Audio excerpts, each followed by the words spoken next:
what actually works, what to do next. Here's the breakdown from this week's Friday Focus on KGCI, Real Estate on Air.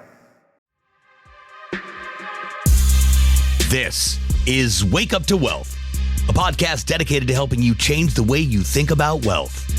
And now, here's your host, Brandon Brittingham.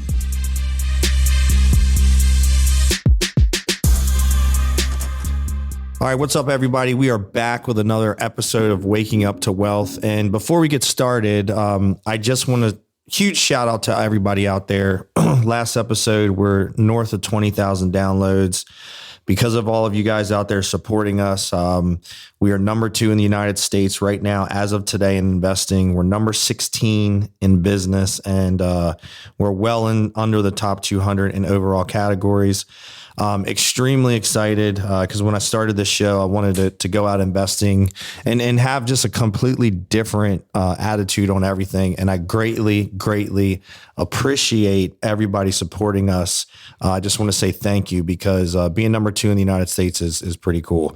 So let's get into it today. Today, I've got Scott Betley here with us. And Scott actually is one of my neighbors, actually. I've got a property on the water and he's down the street from me. And we got introduced through a mutual friend. So tell for those that don't know who you are, tell us who you are and what you do. Yeah, so my name's Scott Betley. I'm commonly known as That Mortgage Guy online. I built a brand of roughly 1.1 million followers, which has generated about 40,000 leads over the last 3.5-4 years on the mortgage business side. And it's kind of flipped the script in terms of loan officers and how it's worked over the years, just because it's always been, pounding pavement and building relationships with agents to try to get the referrals. And now having a brand and being able to go direct to consumer, it's just a whole different way to go about it. So it's been very exciting and chartering uncharted territory. And it's turned into the first influencer division that I launched with NFM about 2.5 years ago. So we have a team of about 15 influencers that we're online. We have about 5 million followers combined. We generate about 10 to 15 million organic views each week through socials. So that's kind of our game and what we focus on. But there's just, we're now starting to scratch at leveraging the brand to be able to create value for referral partners and doing all sorts of other things, because the direct to consumer piece is just one slice of it. Yeah. So, I mean, that's amazing. Those are amazing numbers. I believe in any business you're in, you've got to be a marketer. In light of what's going on in real estate right now, it's more important than ever to build a brand and obsess about being a marketer. But so how do you kind of nonchalantly told us, all these cool things. Like, so how do you go from 0 to 1 million and some change followers to generating these type of views every week? Like, how do you do that? How did you do that? Honestly, it kind of sounds cliche, but it's a game of consistency. Yeah. And just refining the craft. Like when I started 3.5-4 years ago, producing video content, I didn't know what the hell I was doing. And it's just evolved so much, but it's a game of consistency and staying on the pulse of what's performing well, because obviously as far as content goes, it's just evolved so much. Like if you look at what was on TikTok 4 years ago and Instagram 4 years ago compared to right now, it's completely changed. So that's part of the game. But I would say, when it comes to content and building a brand, it really comes down to providing value and being authentic and, being entertaining to some extent. But I just try to be really thoughtful about the content, and like when I post a post, like what value is this bringing someone, and is it shareable? So, what's interesting about what you just said is you didn't talk about selling anything, right? You talked about authenticity. And I say this a lot, and you hit the nail on the head, is a lot of people ask me how I built a brand, how the podcast is so successful. What I do is I wake up every day and obsess about what can I provide to my audience that's of value. And a lot of times now I don't even put any calls to action on anything to sell anything. And it just happens organically. So what you just said, like, I think, follow this man on social media, look at what he's doing. But what he just said is provide value to your audience and be consistent. Right. So, and I think the other thing, to make a point on this, you've done it for several years now. Probably in the beginning, correct me if I'm wrong, you put some posts out, you put some things out, and it was like crickets. Oh, right? Yeah. If you go back and look at my first 20 videos, I did not know what the heck I was doing. Sure. And but you didn't stop, right? That's it. So what would you say, you're posting at least once a day, twice a day? Like, what's your cadence now? Yeah. So I slowed down over the last year just because last year was really rough for our family. And then we had the baby 3 weeks ago. So I thank you very much. So I'm now in a position where I'm trying to get back to 2 to 3 posts every single day across all platforms, probably like 7 to 10 story posts a day. But just trying to get back to like my normal cadence and the frequency of posts that I was putting out, because it's a lot of work and it takes a lot of time. But, I feel like once I got to a certain level, I got a little bit obsessive over the numbers and like my engagement and how well the videos were performing, and kind of got in my own head, which I had to pull myself out from, and just focus on the content and just pounding it out. Because it's a roller coaster ride being a creator, because you've got videos that you'll spend 2 hours creating. You're like, oh, this is going to be great. And they totally no one flop. pays attention to it. Yeah. So it's just, and then you do one on the fly and it goes viral. Exactly. Yes. It totally messes with your head, and it's just an emotional roller coaster to some extent. Yeah. But, from where did you see like the turning point? So obviously you did it for a while. You started out, little to no engagement. And then at some point something started to build, or something started like, can you define that moment, or can you tie anything to like what changed? I think I started to realize it came down to value and being less selfish about the post I was putting out, because you look at the real estate industry and a lot of brands in general, a lot of the posts are selfish. It's about creating a sale, creating a lead. Call me, send me a referral. Exactly. Yeah. And if you look at some of these huge brands that are out there that just crush it, like Gary Vaynerchuk, he puts out so much value, and it's like a delayed gratification. He doesn't ask for it. He just puts it out, and he lets the chips fall where they do. And 9 times out of 10, those people come back to him. If it's a service or product that he's selling that they're interested in, they're already warmed up and ready. So, yeah. So it was, you came from a standpoint of educate and give value. That's it. Yeah. I would say the first 20 posts that I put out were just really selfish. And then I think like my 21st post back in 2020, like January 2020, it got like 400,000 or 500,000 views. I was like, wow, this is legitimate. And I was getting like 100 inquiries over my landing page that I had tied to TikTok. And at the time I had like 7,000 or 8,000 followers. So that was the real turning point where I was like, wow, there's some legitimacy to how much this can impact my business. Yeah, no, that's amazing. So, what kept you going cause this is, I talk to people about social media all the time. I lead a bunch of salespeople, and I've got a bunch of different companies where I'm always drilling them like, man, you got to market on social media.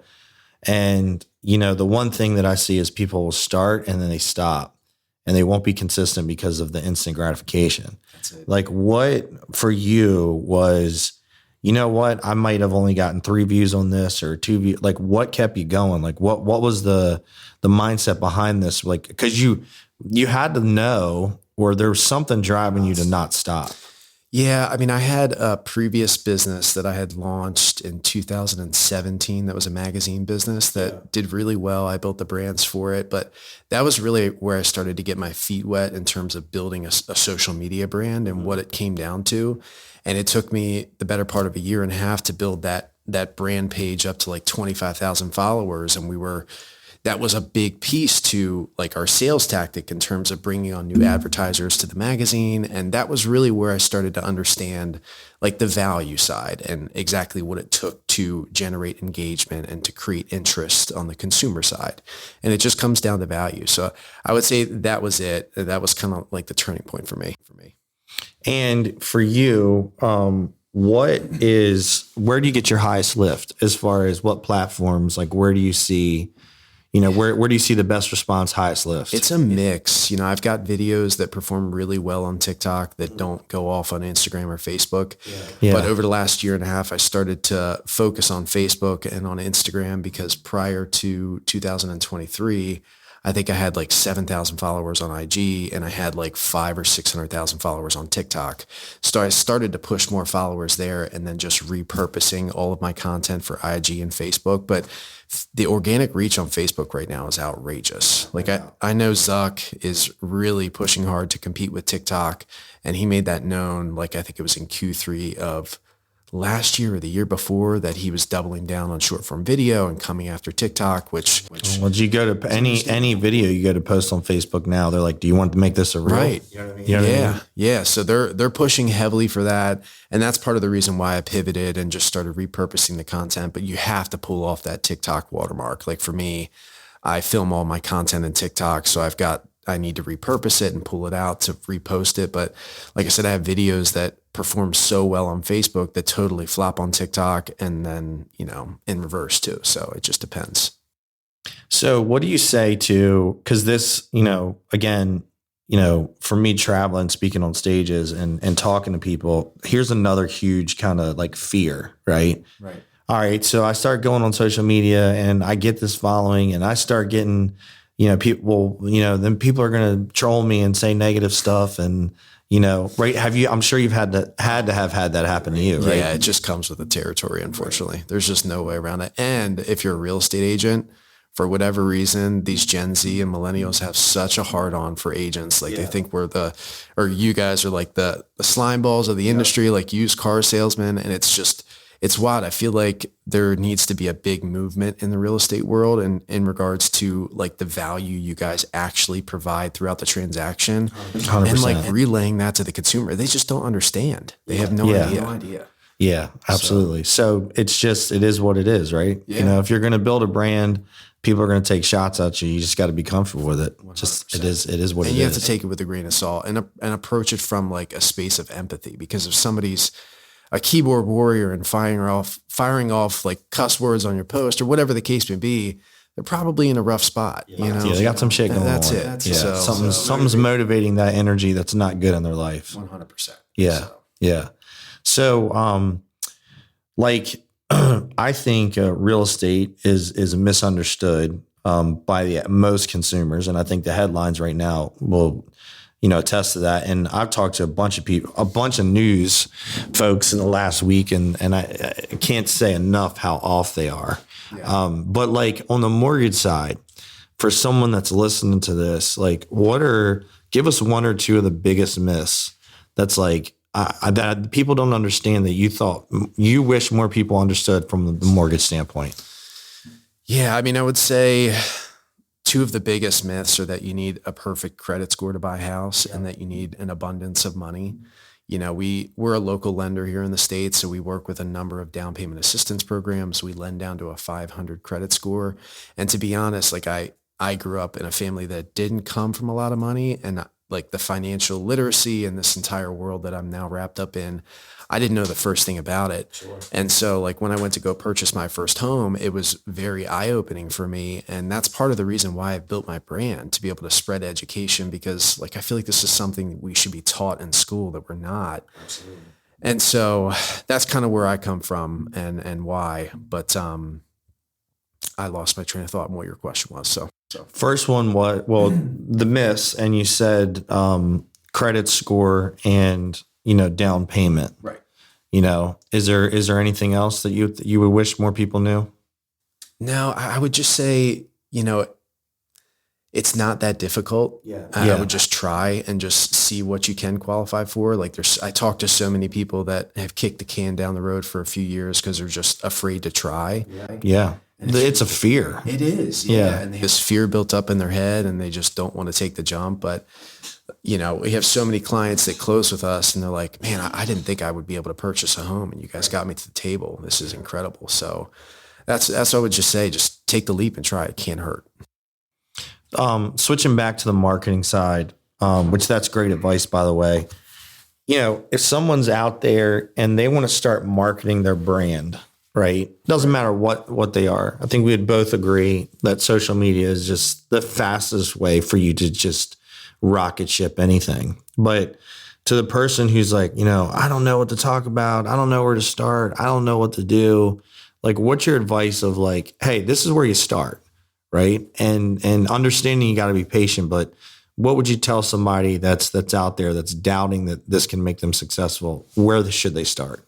I would start with consuming content. Like I talk to so many agents that have that same feeling, like they don't want to jump in, they're unfamiliar.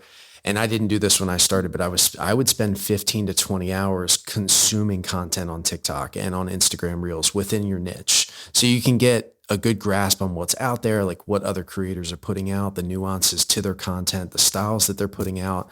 And as you do that, you can figure out how you want to position your brand and like all these different transitions and different things that different creators are doing that you can incorporate into your content. I would start there.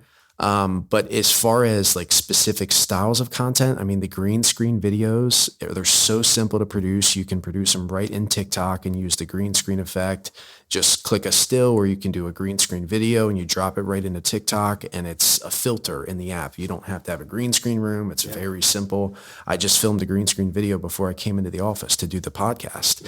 So that's one style of content that performs really well. And then another style of content that is super easy is stitch content, where you can ride the coattails of other viral creators, take a piece of their content and use it as your hook to your video, and then go into your 2 cents about why it's important or your stance on it and so on.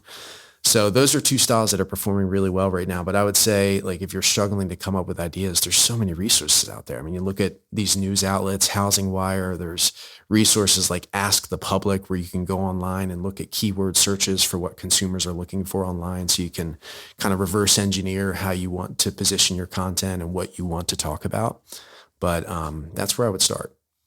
Yeah. One of the things I always say to people that they don't get or understand is whatever profession that you're in, if you do it every day, you have 99% more knowledge than the rest of the general public, and you don't understand your own skill set and how much you can actually talk about that people don't understand. Because a lot of times people say, I don't know what to talk about. It's like, talk about what you do every day. That's it. Do you know what I mean? Talk about how you solve problems in whatever vertical that you're in. You know so much more than everybody else, and you just don't even realize it. Right? 100%. And then we have so many people that are like, well, I'm 56. I can't post on social media. Yeah. It does not matter. We have a guy named Craig Cam who's on our influencer team. Yeah. He's 60. I'm going to say 61 or 58. He gets like 2-3 million views a week on TikTok. Oh, he's crushing it. Yeah. And he does very simple videos. He's talking about client situations and regulations and new headlines, but it's very simple and it's pretty dry, but it works. Like, he's crushing it. Check him out, Craig Cam. Yeah. So we always end the show the same way, and the show's called Waking Up to Wealth. So, I always ask everybody, and it's whatever your version is, right? Can be whatever it is. But what does waking up to wealth mean to you? I mean, waking up to wealth for me really comes down to like my family and health. Like, at the end of the day, I feel like success in business, is great. It's a wonderful thing. But for me, like, my family and our health is my priority. And I try to wake up every day and just be grateful for the fact that, like, we get to see another day. Yeah. And so that's where, like, I approach things, and that's my idea of wealth, I would say. Yeah. Where can people find you? How can they find you? Anywhere online. If you search that mortgage guy, you'll find me. All right. Perfect. Hey, man, I appreciate you being here today. You dropped a lot of nuggets and a lot of tactical stuff. You actually weaved in a lot of legit tactical stuff that anybody who's listening to this can actually go implement and market better. I greatly appreciate you taking your time to come on the show today. Of course. Thank you for having me. Thanks so much for tuning into this episode of Wake Up to Wealth. We sure do appreciate it. If you haven't done so already, make sure you're subscribed to the show wherever you consume podcasts. This way you'll get updates as new episodes become available. And if you feel so inclined, please leave us a review on Apple Podcast and tell your friends about the show. It is how new people find us. Until next time,